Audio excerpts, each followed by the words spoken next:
سوريا يعدي يوزع جول جول جول جول جول. فعلا مساكني، فعلا النجم الدولي يوسف المساكني هو الفنان، هو الرسام المساكني، يحقق كل الاماني ويترك السد يعاني. شوف الكرة، هات اجمل صورة، سيباستيان سوريا في البداية والمساكني في النهاية، والبداية كهربائية ليحمر اللون بأجمل الفنون. هذا شيء كبير، منذ البداية يكتب أجمل حكاية. هذه هي فنيات يوسف المساكني، جابها له في الشباك، حتى له في دقيقة مبكرة، 13 دقيقة لعب. التركيز، يمشي موريكي، سدد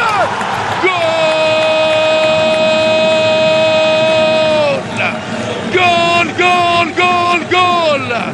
فانا موريكي، فانا موريكي.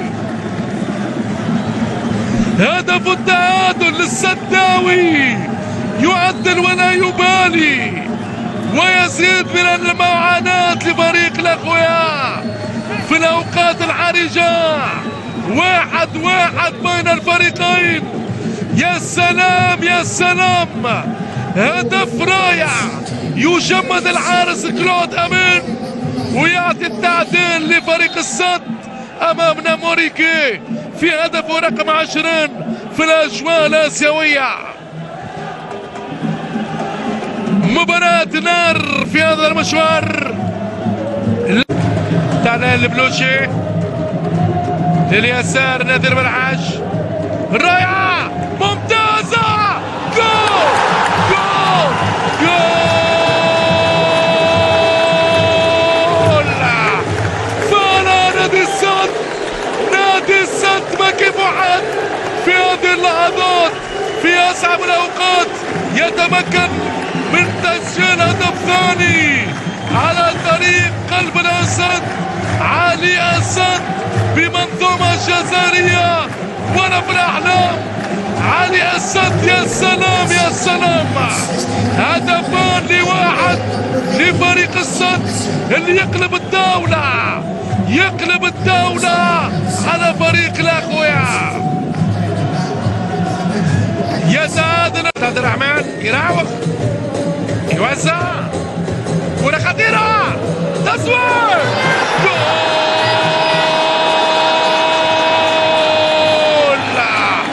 جول جول جول جول جول. نهاية دراماتيكية، نهاية دراماتيكية لأحد الفريقين، والسد الآن هو بالنهاية دراماتيكية.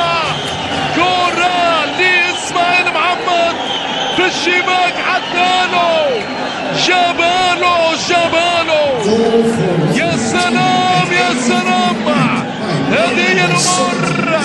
كريم بوذياب في البداية، إسماعيل محمد في النهاية، والأخويا في ربع النهائي تقريبا. مشاهدينا الكرام، ب10 لاعبين وفي الدقيقة 83 لا يعرف الاخويا المستحيل. يعود من بعيد ويدك الحصون السداوية بثالث اهدافه الكروية.